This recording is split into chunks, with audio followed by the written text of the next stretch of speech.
guys and a microphone. Two bald guys and a microphone. Two bald guys and a microphone. Hello, we're back, and some people been wondering where we've been. It don't matter, cause right now it's happening. Same station, new day and time slot.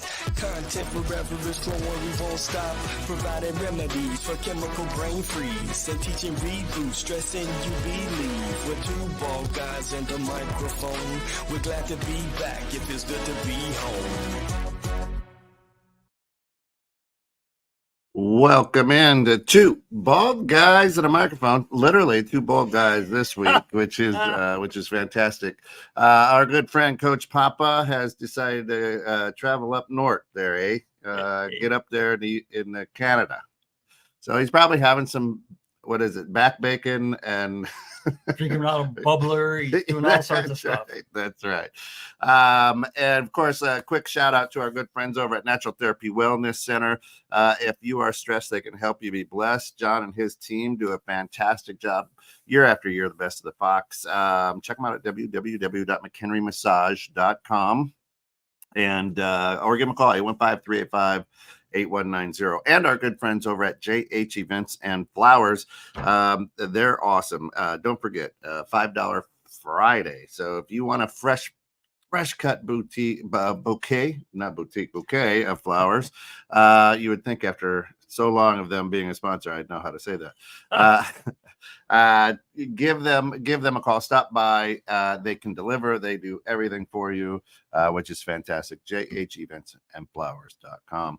Today, we're taking a purpose. We're taking a look at purpose hunting with our good friend Matt Berrafato. Matt, welcome back. It's been years. So you were like one of our first guests when we were out in Harvard and you had to travel to the edge of the earth. I needed a passport, actually.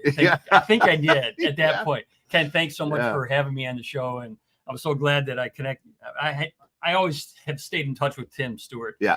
And when he ever had the two bald guys on a microphone and when we were together, I thought he was talking about me, but it's sort of fun when we get together. It's great. So thank you for having me. I really appreciate this. I'm really excited. He only identifies as one now. He's let all of his hair grow. I know. What's the deal with that?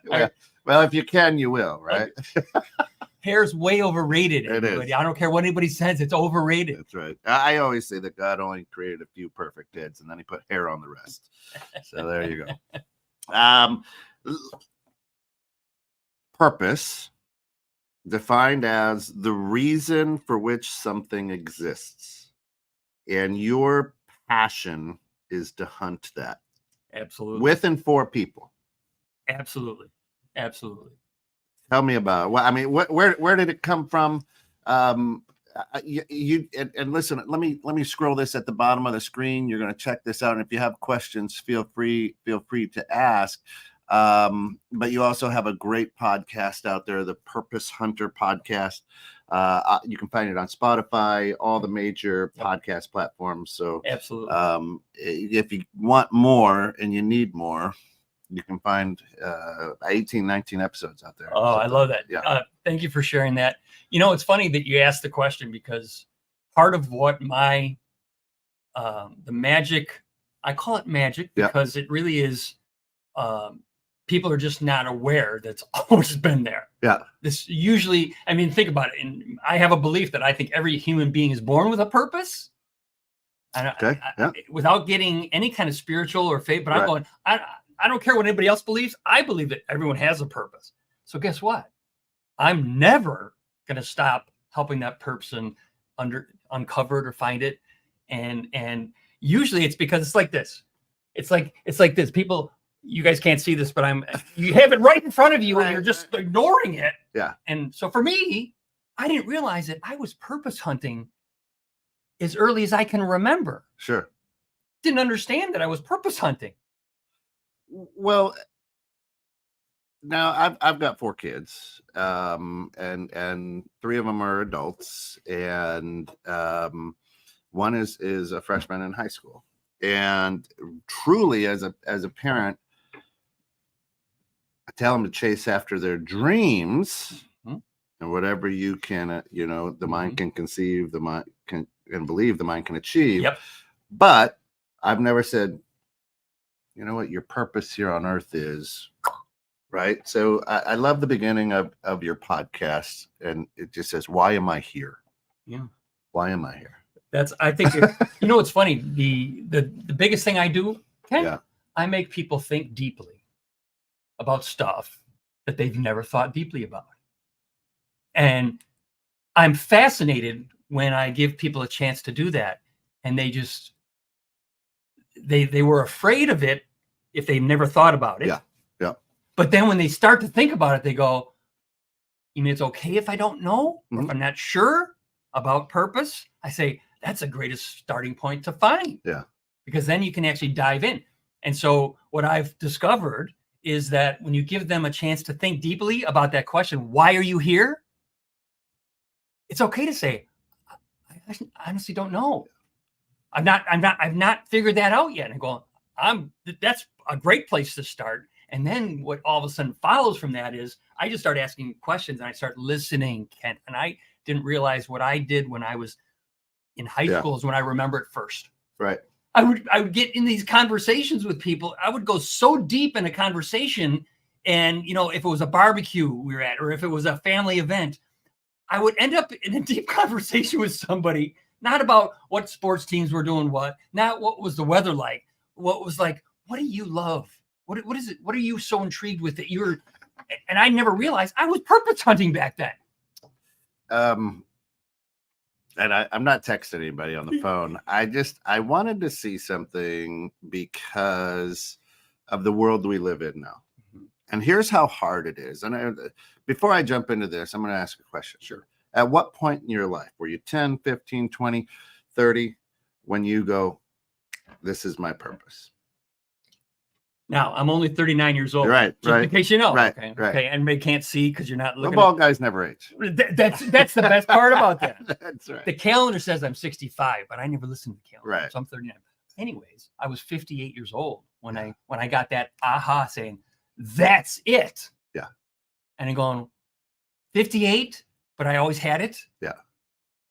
That's what happened. Yeah. For me. And I love it because I just I just asked Chat GPT. Okay, AI, great. Love it. I said, why is Kent Jones here? I love it. I can't wait. I'm not sure. Are you referring to the musician Kent Jones, or is there another context I'm missing? Now, Kent Jones is a rapper, a very successful rapper. Not this Kent Jones. But this is artificial intelligence, AI, as we would call it. The world is scared of this, yet this is the same as my mentality for most of my life. What are you referring to? Right? So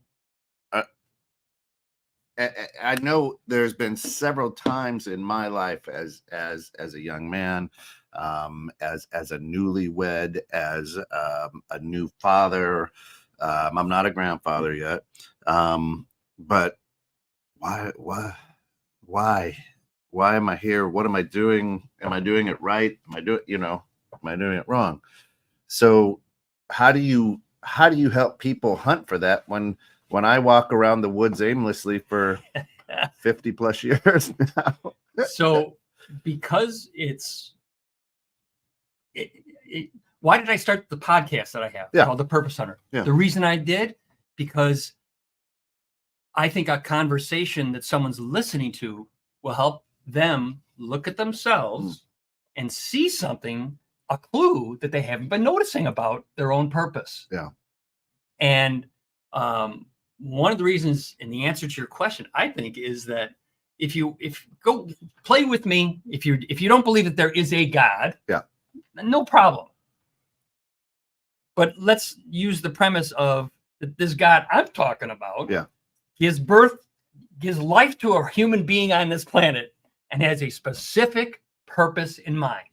Now, what I know about this God is he's not going to give him that purpose and not give him the gifts and the talents that person needs to realize the purpose. Yeah.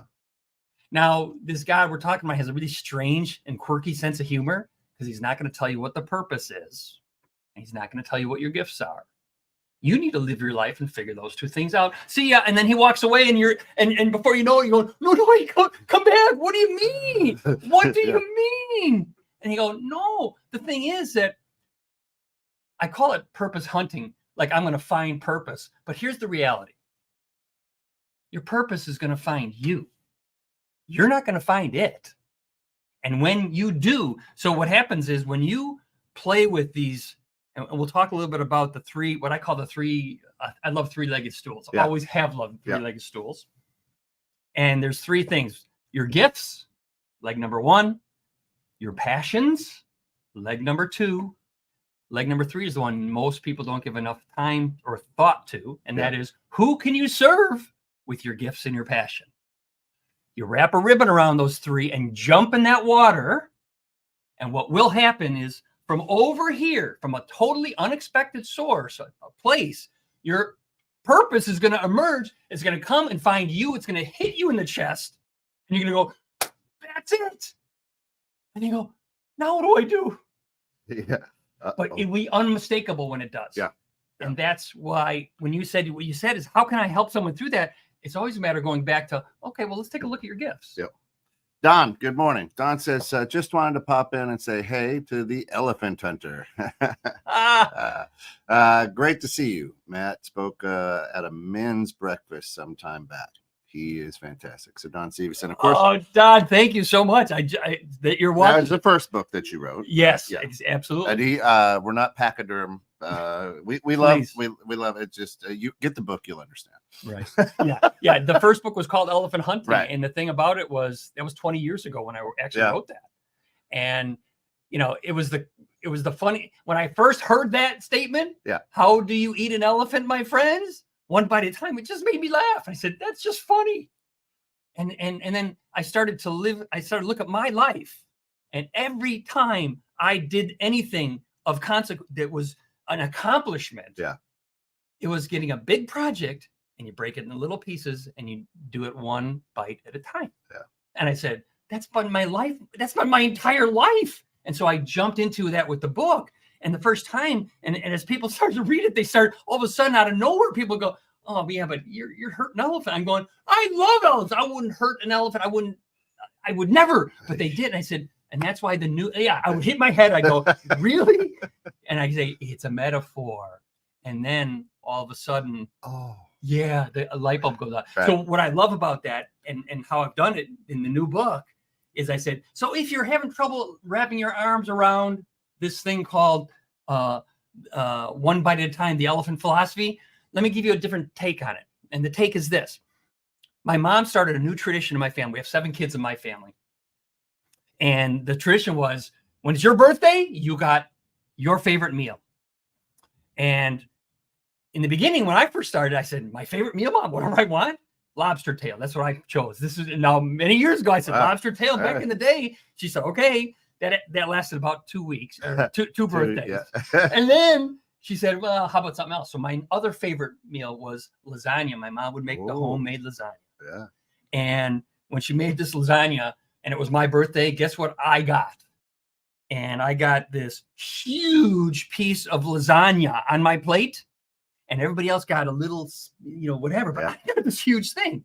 So here's my question to everybody out there. If it was your birthday and your mom or your grandma or whoever raised you said you could choose any meal you want, and you chose it for your birthday, and that plate that you get, well, my question is this, Kent, how do you eat an elephant-sized dinner plate, but one bite at a time, and then with a fork, and I do a little, because otherwise you're going to choke.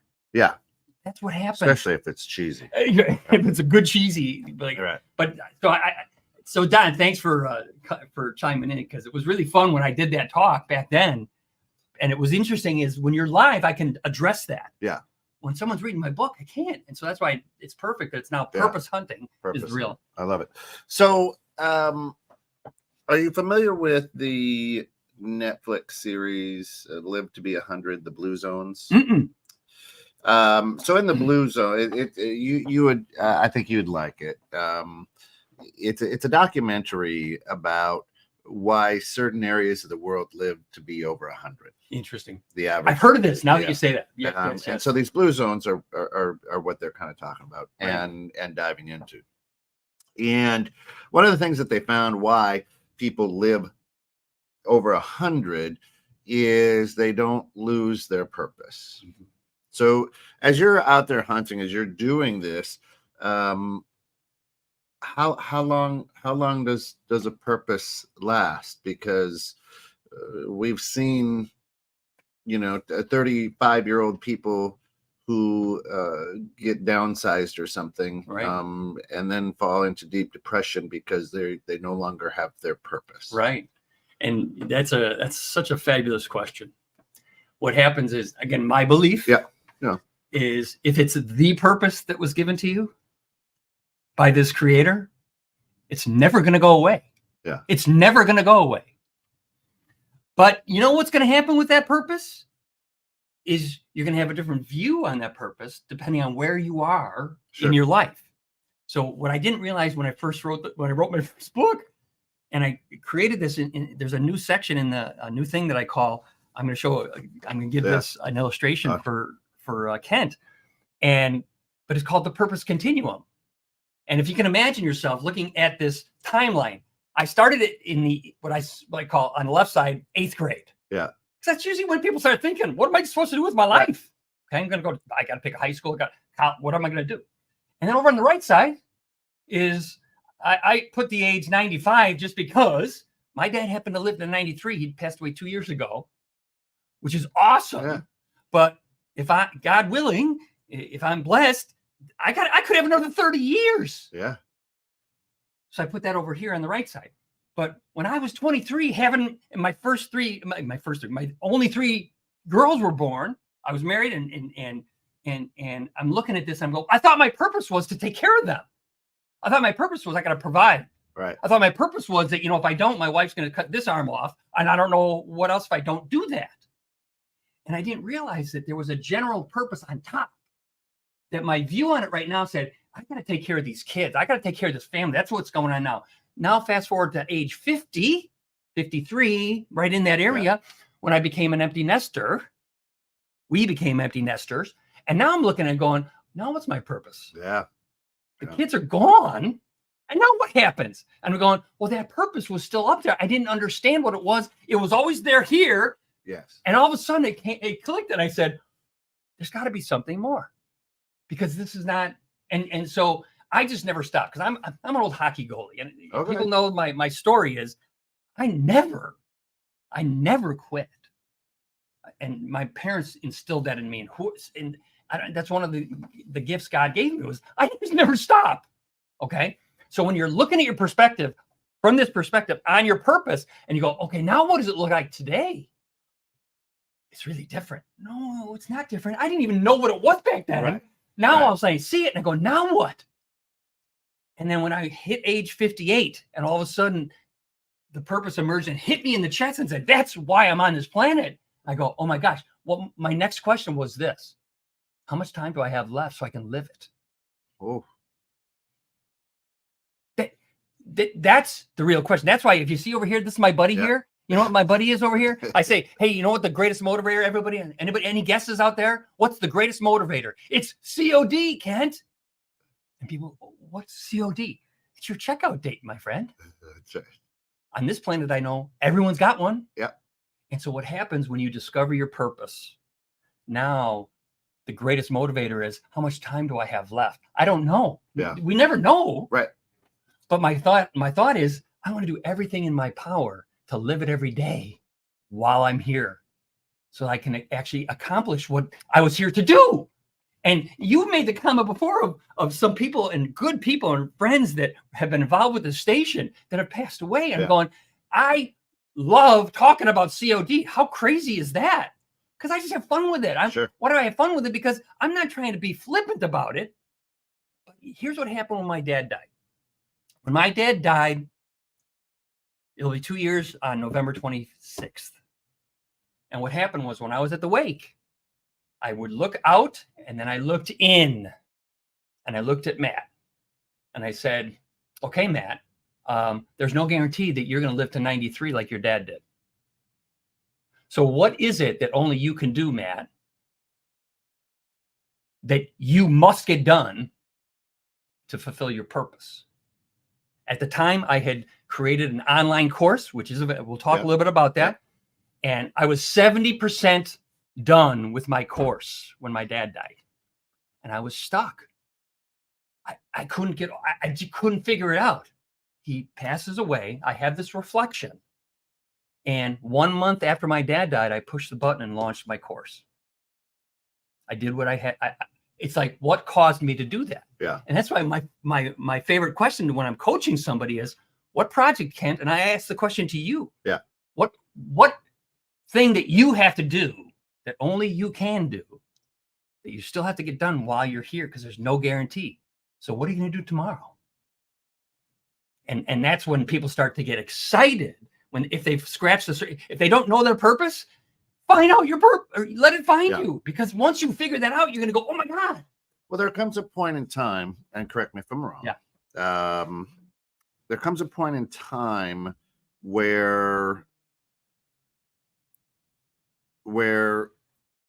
we stop buying into, how do I want to say this? The training, I don't like saying narrative because that's trigger words, right? The training, the focus, from 8th grade, we take our first test and, hey, you would be a great counselor. I don't know that that's my purpose, right? So at some point we've bought into the American dream of work for 30 years, retire, enjoy life, right? At what point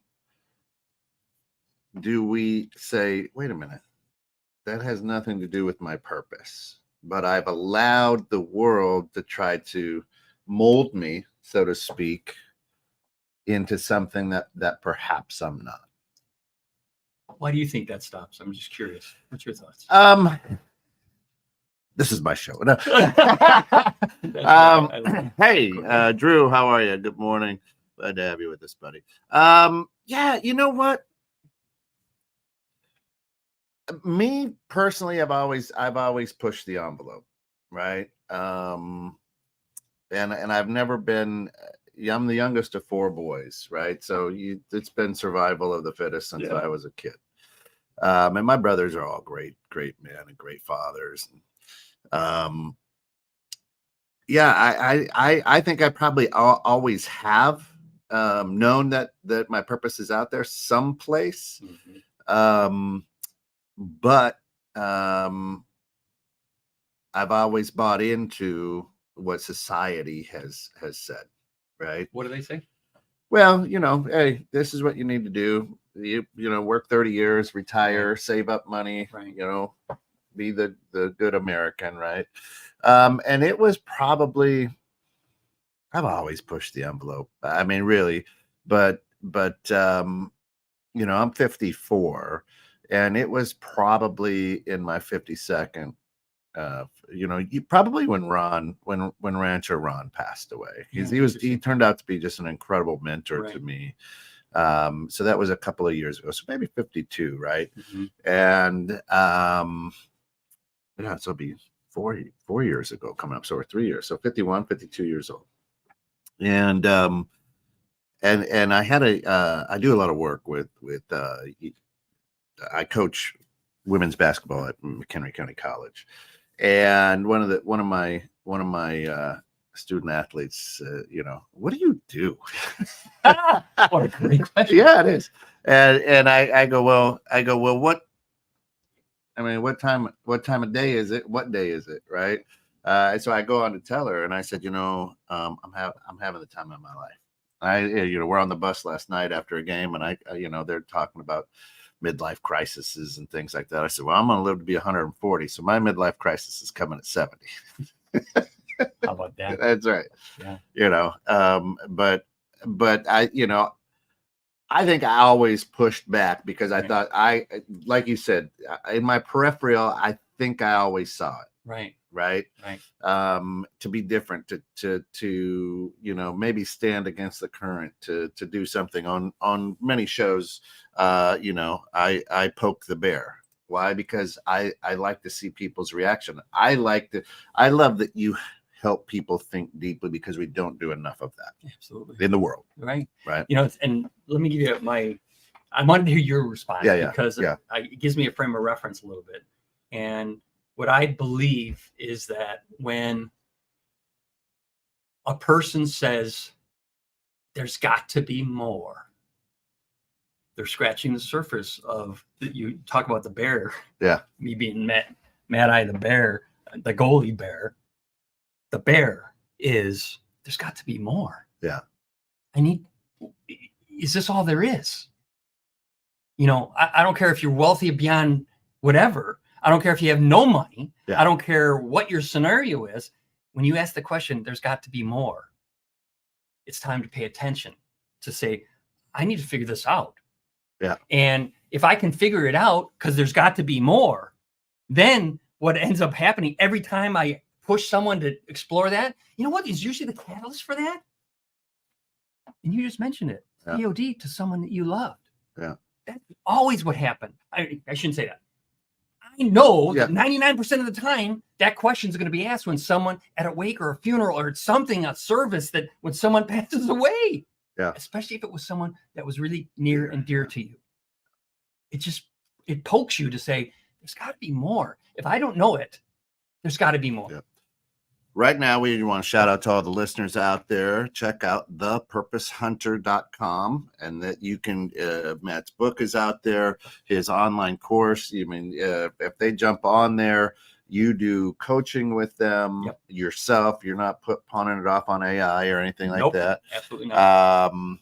What else do they? Right. It's hosted on mastermind.com. And if you actually look my name up, Matthew Berrafato, on there, it'll come up. And I love the title of my course, which is Find Your Purpose Without Losing Your Family, Your Friends, or Your Job. Oh, huge. Right. And if that doesn't intrigue you, then this is not for you. That's right. That was part of the piece that held me back when I was trying to launch the thing. Yeah. And now I sit there and say, oh my gosh, this is done, which is so beautiful. And you know what? Most people are not going to go through my course because I put everything in that course. It is like everything I know of what I've lived. And that's not, like I tell my girls, my daughters, any of my family, this is how I did it. It's not the only way. This is how I did it. And I've noticed all the time when people look and they go, what is that behind you there? Oh, that's an elephant that's a mile high. Oh, that's what I've been doing for the last 10 minutes a day for the last 7 years. Yeah. And then they go, oh, they get excited because they go, you mean I said, yeah, everybody has an elephant in their life that is so large. When I think about what you told me about your station or what you want to do, if that's not an elephant, it's a thing. What is an elephant? Woo. Yeah. I call it elephant expansion. Yeah. Because every time you think you got your elephant, then it goes, oh, that was only the tip of the iceberg of what I was really here to do. And it's all connected to your purpose. Yeah. So it's like the, what is it? The 3 or 4 blind guys who are trying to describe the elephant. They touch it all. Yeah. Right. One has it's a rope.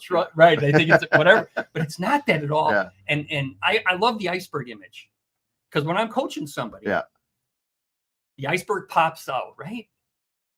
And I go, well, what's underneath the iceberg? And we all know, when you figure that out, I want to run after the bloody red challenge you have. That's the iceberg popping out of the water. Now, I hope there's an image I just created, because you're going, not that. I'm going, yes, that, because that's going to lead you connected to your purpose in such a way. Your biggest challenge is going to be connected to your purpose in a way you never thought it was possible. I love it. Let's just see here. Shayna, good morning. And right up on screen is the front page of your website. Oh, beautiful. It is, you're remodeling it. Yeah. Is what I like to say. Yeah. So better things are to come, but scrolling right at the bottom, you're going to see the URL to jump over there or check out the podcast as well.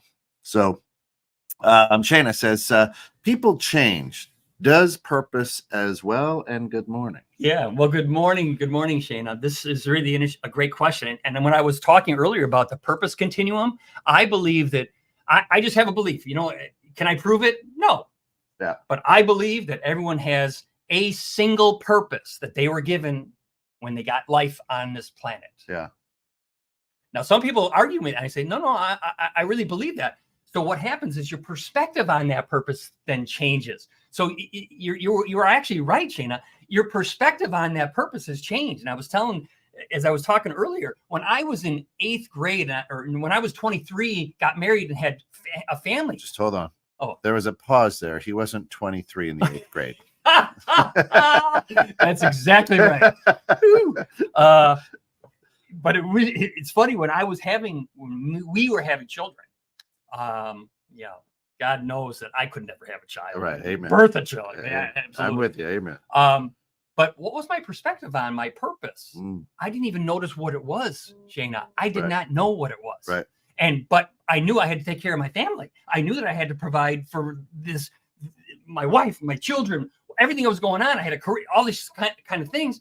And I didn't realize that my elephant philosophy was being birthed. Right. Because I figured out eating any elephant that was on my plate.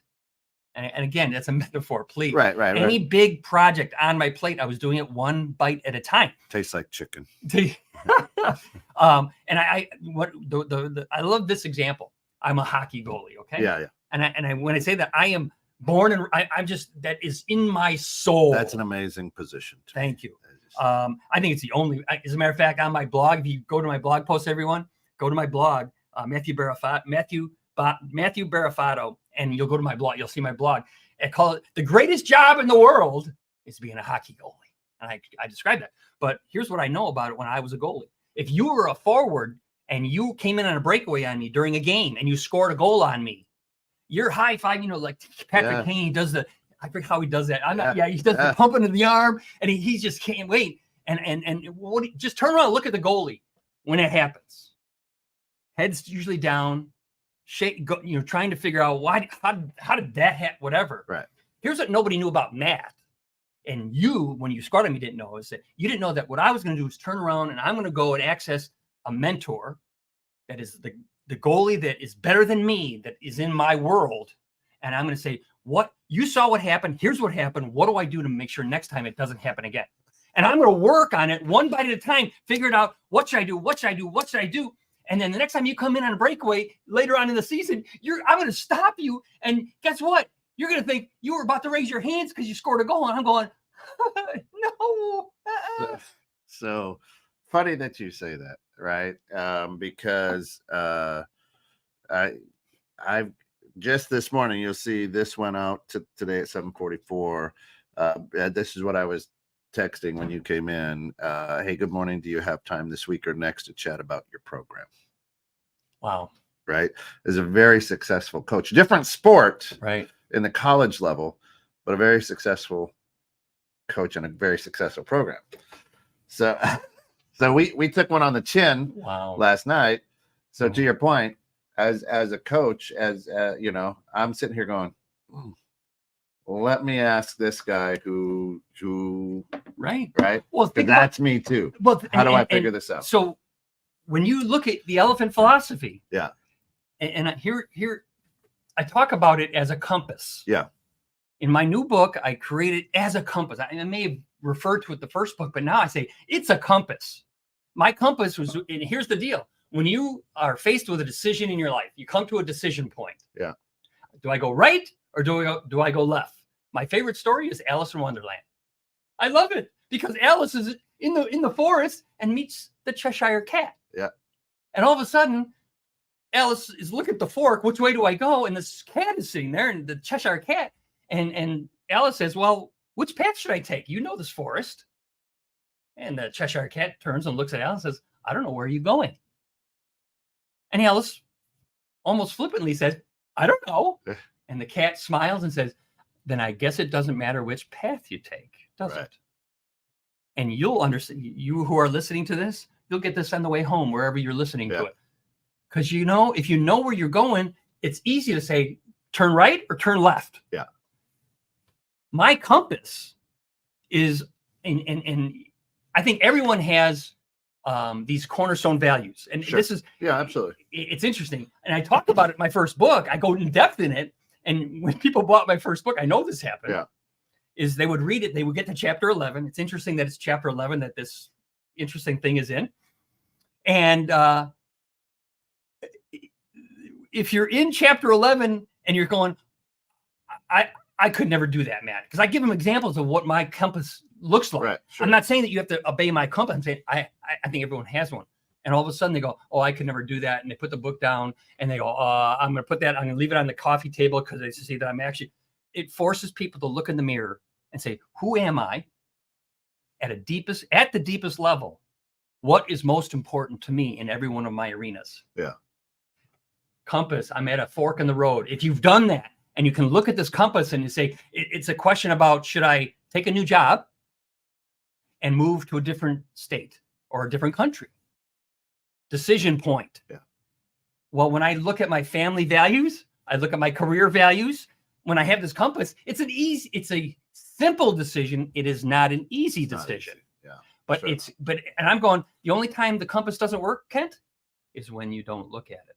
Yeah. If you've created it, number one. If you haven't created it, good luck. I don't know what you do when you don't have it. Because then when you're challenged like that, and the other analogy I give, which is, where's the water at? And if you guys can't see me if you're not watching this, but when your whole body's immersed in the water and it's up to your chin, your eyes are a little bit they're a little bit wide open. Yeah.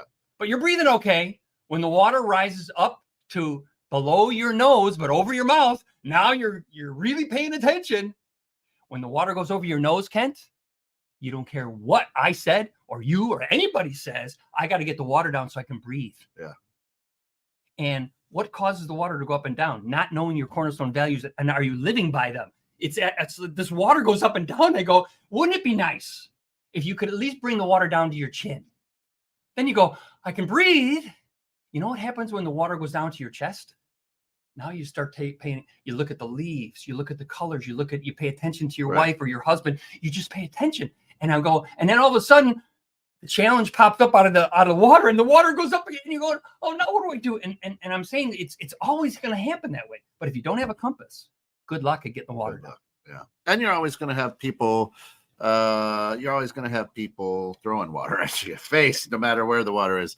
Don says that most people spend more time planning a vacation than they do planning or working toward their true purpose. And then did he just say decision point? Yeah, I did. That's it. And it's simple, not easy. You're right, Shane. It's it's simple because it's in our DNA, right? We're all born with given a purpose, right? And so it is simple. It's like, this is my right hand, right? I know that because I have one. But what do I do with it? Right. Well, now this is here's the challenge, I think. Yeah. It's one thing to understand your purpose. Let me start by saying this. I think every human being is in one of three purpose buckets. Okay. Bucket number one. Are you ready, everyone? Bucket number one is, I think I know my purpose, but I'm not sure. There's an awful lot of people in that bucket. A lot of it. Yeah. Okay. It's a big bucket. Bucket number two is, I have no idea what my purpose is. Bucket number two. Yeah. And bucket number three is, I know my purpose, but I'm not living it every day. And I'm so frustrated that I know this is why I'm on this planet. I can't live it they're saying I can't live it every day. How do I live it every day? And I go, that's the challenge. Identify which bucket are you in. And then when I'm coaching you, I do an assessment up front to say, which bucket are you in? Because I need to know what bucket you're in. And every time I get that third bucket, then it's the question, how do I live it every day, Kent? That's the big question, because you have forces out there who are trying to help you not live it. Is that a good way to put it? That's a great way to put it. You're smiling, you're smirking. Yes. Right. Mm-hmm. There's, I mean, life happens, right? When it hits the fan, when, you know what I'm saying? Absolutely. That there are more, as you're out hunting, there are more weeds and little stumps that trip you and try to hold you in the, you know, in the blind, let's say. I don't know. I'm not a hunter. But they do try to hold, right. They want to fake you out. Yes. I mean, think about the animal you're hunting. Yes. In the world of hunting. I'm not a hunter either, you know, it's sure. actually, which is sort of interesting. I am a hunter. That's right. But I am not I don't animals. hunt animals. Right.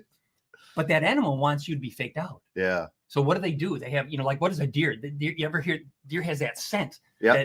This scent. Yeah. You want to be upwind or downwind? I don't know. If you are, whatever. But they could get confused themselves because they don't even realize they're giving up. But why do I say this about they're trying to deceive you?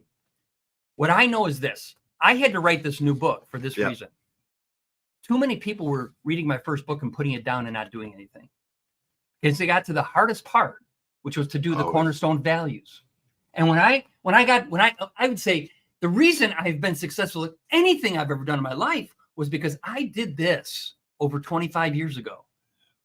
And you'll see it. Kent's actually looking at it. You can see that I wanted to keep it on the original paper, and now it is amazing. And this is the original manila folder. I have to keep taping it.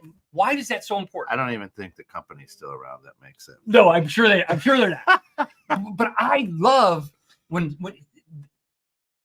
how can I get someone to go through what they're going to have to go through to create their own compass?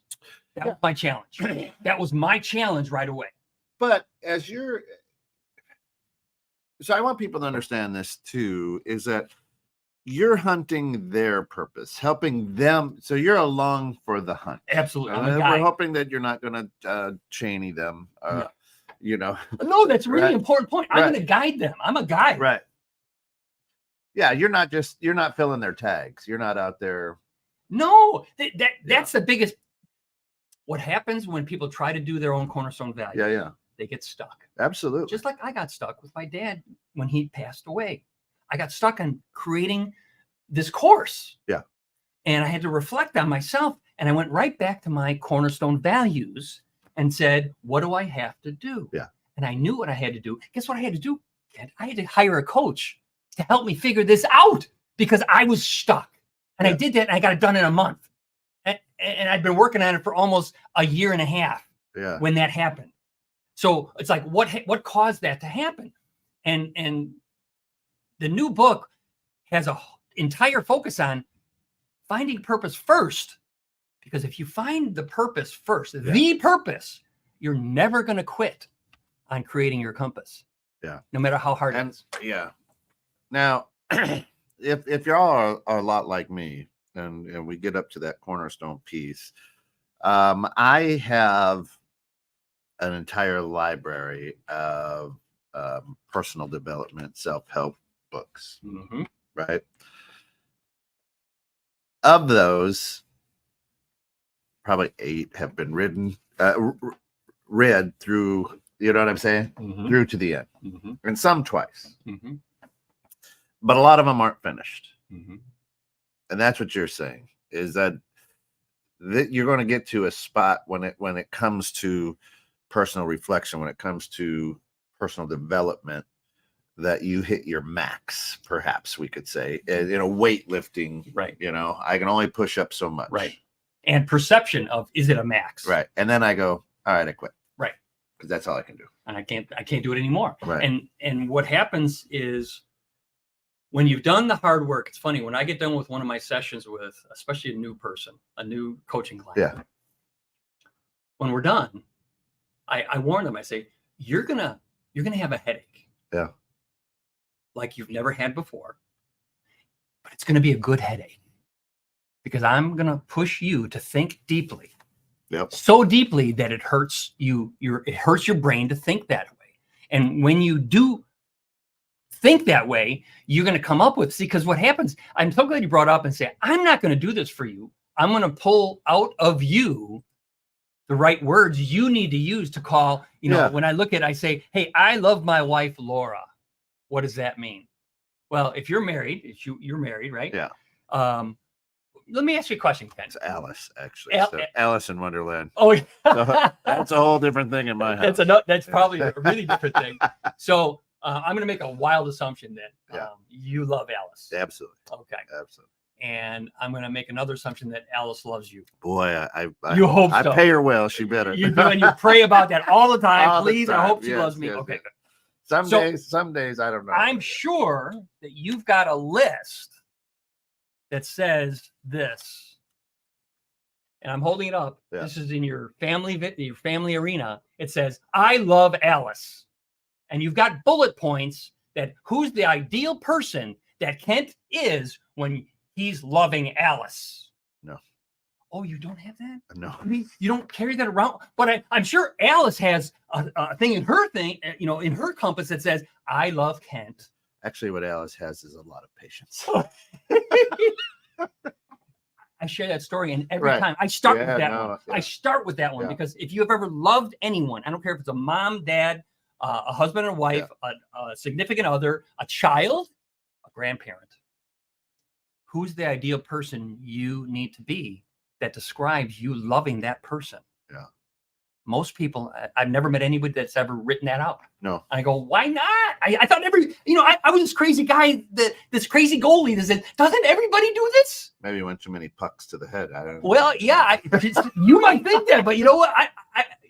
When I started playing goalie, I was one of the very first ones to use a cage, like a catcher's mask, instead of the mask that was on the face. Right.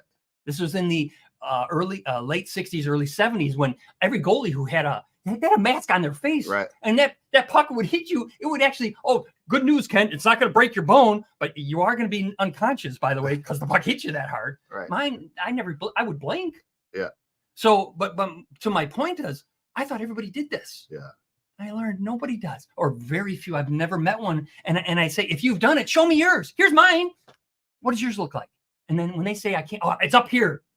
I go, no. See, the problem is when the water goes above your lips, you're not going to be able to access this unless it's written down somewhere. My opinion. Right. Then when you write it, and then if you see on that one with my wife's, I've written a couple of things. I've had to tweak it. I've not had to change it very much. And the good news is the hard work any of my clients do on creating their compass, once it's done, you just tweak it. Yeah. You're never done tweaking it, but you are done having to write it all up, because now all of a sudden it's like when you get to along the continuum, when you're looking at the continuum, and all of a sudden that's where when I think it was Shayna said about, does your purpose change? Yeah. Oh my gosh. Now all of a sudden, if that's really my purpose, I'm looking at it from this angle. What else can I do to fulfill that purpose? That's how that changes. Yeah. My favorite audience are people like you and I. I call them people in the final third of life. Sure. My dad lived to 93, divide his age by 3. When I hit age 63, I'm in my final third. And that's when people start really looking at COD really differently.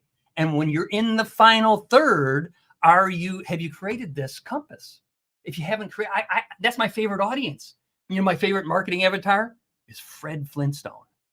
I love the beginning of the episode when that song plays, and here's Fred breaking rocks at the quarry. Guess what? He breaks the rocks at the quarry. He's really good at breaking rocks, but he doesn't love it. You ever notice that in the episode? He's good at it. And then the whistle blows. He slides down the dinosaur, jumps in his car, goes and picks up his family, then picks up his buddy Barney Rubble. Yeah. And the whole episode is, what do they get in trouble on something they love to do? So my first audience are people like myself. Yeah. Second audience are young people. Like you're talking about your children, a freshman in high school. I've already met 3 times with I went to Notre Dame High School in Niles, Illinois. Okay. Yeah. I have already met 3 times with the person who is the assistant to the principal, who actually coordinates what should we create. We are creating a curriculum called Purpose Hunting for freshmen, sophomores, juniors, and seniors. Cool. Each one's different, because a freshman versus a senior, Absolutely. a sophomore who knows everything versus that's another audience. I think they need to deeply think. They may not know the answer, but before you choose to invest hundreds of thousands of dollars in a college education, if that's where you're going to choose to go, wouldn't it be cool to explore this thing called Why were you born? What are your gifts? Now, I know they do that they go through the gifts things, but they don't do it to the level that I do. And then you go, what are you really passionate about? And then the third one is the one nobody thinks about, which is who can you serve with your gifts and your passion? That's huge. Yeah. Good friend of ours, Stan Harris. I don't know if you know Dr. Breakthrough. Great guy. Chatting with him yesterday. He spoke for a group, Shared Connections. Oh, right. I'm chatting with him, and he said when he met his wife, she said, here's a couple things we will never do, and one is spend money. He's like, whoa, wait. She goes, no, we'll circulate it. Interesting. Right. Yeah, I love it. So we'll circulate it into our passions. We'll circulate it into those things, because when you circulate things, it comes back. It comes back. Right? How about that? Beautiful. So that's why I love kind of what you're doing is circulating. Now let's, it's easy for a middle-aged American who has been laid off and now is in unhireable because you're old, and they would rather go with a 25-year-old at half your salary. Yeah. And for me to go, I think I found my purpose, as opposed to a 16-year-old who's like, all I want to do is drive.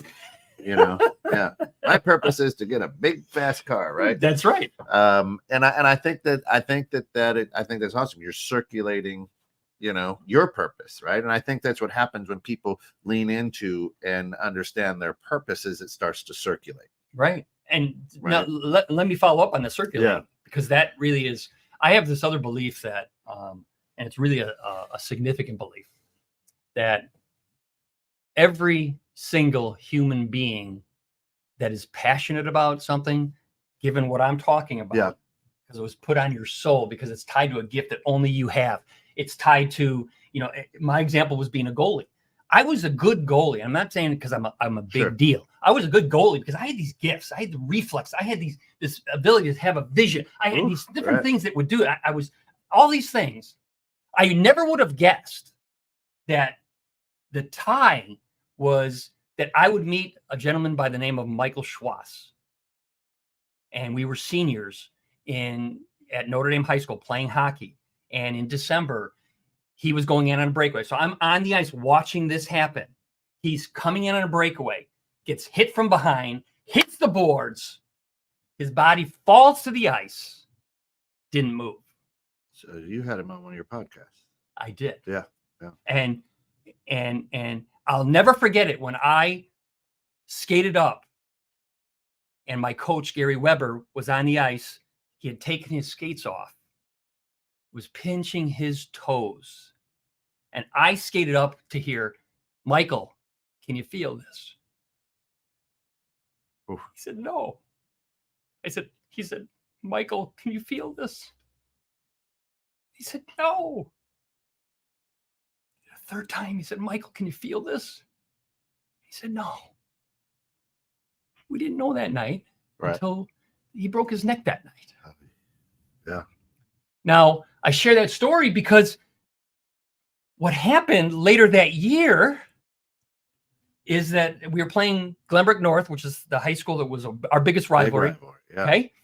And we played them 5 times during the regular season. We'd each won one game, tied 3 times. And guess who we end up playing in the state championship game of the Illinois State Tournament? Glenbrook North. Yeah. And wheeled into the ice rink, the Randhurst ice rink that doesn't exist anymore. And Michael is wheeled in for the first time coming out of the hospital. That first day, he didn't even go home. He got wheeled into the rink. And we're warming up. And I don't know if the hair in the back of your neck is standing up, but it is on mine. Yeah. And they didn't have a chance. Sure. So he was our inspiration for not only winning the state championship, but take a step further. We started a nonprofit organization. These crazy hockey players started the First Step Foundation. And for 19 years, it existed. And literally, my passion for being a goalie and Michael's passion for being a centerman that was just a same kind of a passionate place. and we formed a friendship. We formed this organization. He went on to get his master's degree in counseling. He went on to actually help a Marine that I knew very, very close, that had 2 tours in Iraq, was blown up by an IED, that had traumatic brain injury. And we solved that because the Marine came to one of our events. And because of what Michael Schwass taught us about traumatic brain injury, he got cured. And when I say cured, they figured out he had a traumatic brain injury, which they didn't understand before. Right. And all of a sudden, before you know it, he went from someone who wanted to probably kill himself. I say probably because I'm guessing, to coming to where it was from a 10 down to a 3. But I mean, who would have thought? So the inspiration was, I was excited about being a goalie. And whatever you're excited about, and everybody who's chiming in on listening to this, what are you excited about? Because here's my challenge. If you don't let other people feel your excitement, you're stealing, I believe, an opportunity for the person you meet to be inspired by you. Yeah. That's deep. But I think that's good. That's anyways, good. Sorry, I didn't mean to go on a tangent, but that was Duty Calls. Have a great day. Good to see you, Matt. Thanks, Don. Appreciate you for jumping on, buddy. So this hour is flown. We've got about 5 minutes left. You'll see it scrolling at the bottom, right underneath Don's pretty face there. Why am I here? If you can't figure that out, if you are trying to understand what your purpose in life is, check out, the www.thepurposehunter.com. And you can jump on there. Listen, let him know that you heard it here on 216 and 2 bald guys and a microphone. You get the first one at regular cost. You get the second one at regular cost too. It's wonderful. It's a great deal. But if you pre-order the book out there, you're going to throw in some extra gifts, some bonuses, absolutely. Yep, some bonuses, absolutely, which is fantastic. Now the book is pretty expensive. It's thousands of dollars. No, it's so the ebook is very inexpensive. Yeah, the ebook, right? And a lot of people, that's what you want, right? And if eventually, so the ebook will be released on Amazon. It's really interesting. I'm already a #1 best-selling author on Amazon. That's awesome. And which is cool, just That's because exciting. Enough people pre-ordered it. But why do I share that? It's gonna, here's my goal. My goal is this, everybody. I want to touch 150,000 people, helping them to find their purpose and live it every day. I can't do that by myself. I need people to really, if you know somebody that is struggling, what purpose bucket are you in? Because everybody's in one of those buckets. If you know your purpose and you're living it every day, come and join me. And you should be teaching this to a lot of people. Yeah. But I've just found very few people that are living it every day, even when they know it. And if I'm going to succeed at this, I'm going to have to share it with people. And that's why, so the ebook will be ready, hopefully in the next 2 days. I'm going to say ready. It was pre-order, and you would pre-order now. I'm doing the last final edits right now, which is really sort of fun. And then the actual paperback be probably a month after that. It'll be ready. Yeah. And then I'm going to read the audiobook. Absolutely. Because I just think it has to be done that way. And then, but the course right now is really, it's always available. And that's the one on mastermind.com. That's the one I think that if my book will alert you to what are things you could be doing if you're in one of those 3 purpose buckets. Yeah. And I challenge everybody, when you get to chapter 11 in the new book, because it's also still chapter 11, that's the one that will really let you live your purpose every single day. That's awesome. So go out there. You can pre-order it. Good stuff. And understand, as we talked a little bit earlier, is it's quote unquote self-help, but you can't do it by yourself. I mean, wherever you are in life or whatever bucket you're in, you might be stuck in that bucket. And there, Matt has a way of hunting down that purpose and helping you get out of that bucket. Absolutely, and that's right. So if someone if you're like I was, you've got the tenacity to be able to do the cornerstone values. God bless you, and I know you can do it. Then just get the book. You've got everything you need to do that.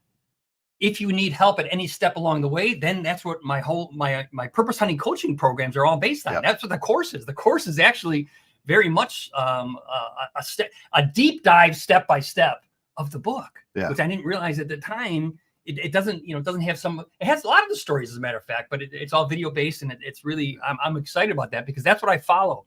That's the formula I follow to help people when I coach them, because most people are not going to do what I've done. Right. They're just not. And that's just because we're busy, aren't we? Yeah. And life happens. And unfortunately, when you don't know your purpose and life happens, guess what happens? The water goes up. And then how sad is it when you reach the end of your life? When you reach the end of your life here and your ladder is leaning against the wrong wall. Yeah. Not a good place. Not a good place. But it's never too late if your ladder still hasn't, if you didn't come to the end of your life. But I always that's why I like to challenge people. Yeah. I want you to think deeply. Yeah. Why reborn? And listen, go out to your favorite podcast, hosting platform, whether it's Spotify, Apple, Google, whatever, wherever you get Podbean, whatever, and just look up the Purpose Hunter, and it'll be there. And now listen, it's each one's about 30 minutes. Never more than 30. Yeah. That's my rule. I don't want it to be long. They're good. They're well done. They're well put together, and there's probably a story in there. And these are he's not bringing in Anthony Robbins. He's bringing in normal people who fit in those buckets. That's right. And that's what I love about the podcast is it's not, oh my gosh, here's Jay Leno. Right. I mean, you would interview him, I understand, but it's not A-listers and people, The Rock or anything like that. And Jay and Dwayne, thanks for listening this morning. But you always got a name drop. Appreciate it. But in reality, in all reality, as your commute to work, you're on the treadmill. It's a great podcast. Quick 30 minutes, and just normal people on how to find that. So I appreciate your time this morning. You're welcome back anytime. Thank you. Yeah. I'm honored to be here, and I want you to be a guest on my podcast. So you guys are going to hear. I'll send out. Please, I love that. Yep. And then the other thing that I'll do is I'll say this: there's a lot of space that we haven't covered. Next Wednesday, that's the Wednesday before Thanksgiving. I'll see what Coach is doing, and maybe we'll carry on the topic, the Purpose Center. I'll shoot you a link if you're able to jump on. I would love it would be great. I would love that, because I think there's a lot of stuff that we haven't covered in here. Absolutely. That can continue to help people. I know it's the day before Thanksgiving, but I'll email you a link if you're able to jump on. Let's jump on. But I think there's some pieces I would love that we can continue the conversation. I would love that. I look forward to it. Yeah. Ken, awesome. Thank you so much. Thank you. Everyone, the Purpose Hunter, Matt Berrafato, for all of us here at 21.6 The Net, thank you for getting caught in the net this morning. Come back in about a half hour for Metaphysical Meanderings with Master Psychic Lana Duncan Hartgraves. Until then, everyone be good, but more importantly, be good to one another.